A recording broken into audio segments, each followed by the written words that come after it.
IMF سے پاکستان کو فوری 1 ارب 20 کروڑ ڈالر ملیں گے۔ IMF ایگزیکٹو بورڈ نے قرض کی تیسری قسط منظور کر لی۔ IMF اعلامیے میں جاری کر دیا گیا۔ IMF نے توانائی کے شعبے میں اصلاحات کو ناگزیر قرار دیتے ہوئے IMF کی سخت مالیاتی پالیسی جاری رکھنے کی سفارش بھی کر دی۔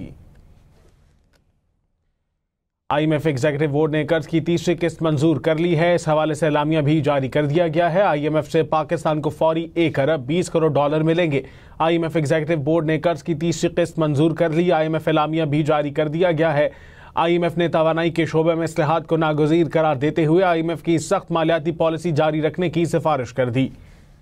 IMF قرض کی تیسری قسط پاکستان کو 1 ارب 20 کروڑ ڈالر ملیں گے۔ IMF نے اعلامیہ جاری کر دیا۔ IMF ایگزیکٹو بورڈ کا اجلاس واشنگٹن میں ہوا، جس میں قرض کی تیسری قسط کی منظوری دی گئی۔ IMF اعلامیے میں کہا گیا ہے کہ پاکستان نے معاشی اصلاحات پر مؤثر عمل درآمد کیا ہے۔ سیلاب کے باوجود پاکستان میں معاشی استحکام برقرار رہا۔ پاکستان میں زر مبادلہ کے ذخائر بھی بڑھ گئے۔ بدعنوانی کے تدارک اور گورننس کے لیے اصلاحات اہم ہیں۔ اعلامیہ کے مطابق پاکستان میں مہنگائی میں حالیہ اضافہ عارضی ہے۔ موسمیاتی تبدیلی کے اثرات سے نمٹنے کے لیے اصلاحات کی ضرورت ہے۔ پاکستان کو اس مد میں 20 کروڑ ڈالر حاصل ہوں گے۔ پاکستان نے 37 ماہ کا موجودہ قرض پروگرام ستمبر 2024 میں حاصل کیا تھا۔ پہلی قسط ستمبر 2024 اور دوسری قسط مئی 2025 میں ملی تھی۔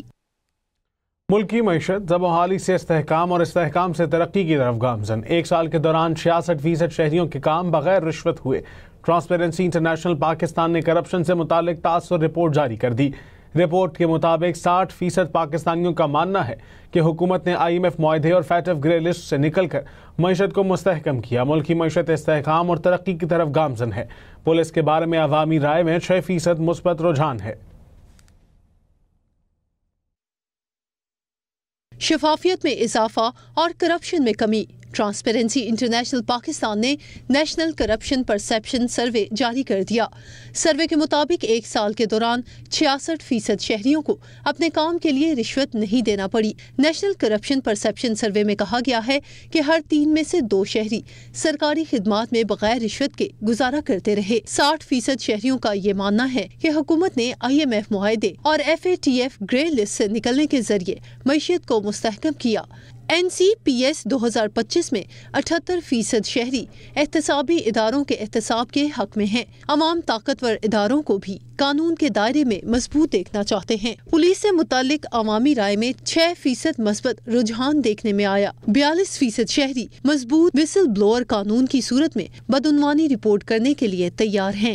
70% شرکاء کسی بھی سرکاری کرپشن رپورٹنگ نظام سے ناواقف ہیں۔ ٹرانسپیرنسی انٹرنیشنل پاکستان کے مطابق 43% افراد نے قوت خرید میں بہتری، جبکہ 57% نے قوت خرید میں کمی کی رپورٹ دی۔ سروے میں شریک 53% افراد کے مطابق ٹیکس چھوٹ یافتہ فلاحی اداروں کو اپنے ڈونرز کے نام اور عطیات کی تفصیلات عوام کے سامنے ظاہر کرنا چاہیے۔ ٹرانسپیرنسی انٹرنیشنل پاکستان کے مطابق تعلیم، زمین و جائیداد، لوکل گورنمنٹ اور ٹیکسیشن سے متعلق عوامی تاثر میں بھی بہتری آئی ہے۔ بدعنوانی کے تاثر میں پولیس سر فہرست، ٹینڈر اور پروکیورمنٹ دوسرے، عدلیہ تیسرے، بجلی و توانائی چوتھے اور شعبہ صحت 5ویں نمبر پر ہے۔ شرکاء کے مطابق بدعنوانی کی بڑی وجوہات میں شفافیت کی کمی، معلومات تک محدود رسائی اور کرپشن کیسز کے فیصلوں میں تاخیر شامل ہے۔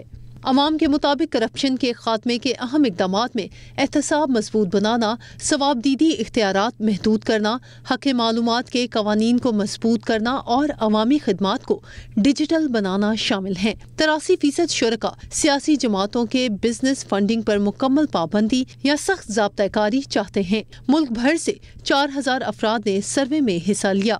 ٹرانسپیرنسی انٹرنیشنل پاکستان کے مطابق یہ سروے بدعنوانی کی اصل شرح نہیں ناپتا، بلکہ اس سے متعلق عوامی تاثر کو ظاہر کرتا ہے۔ سروے میں 55% مرد، 43% خواتین اور 2% خواجہ سراؤں نے حصہ لیا۔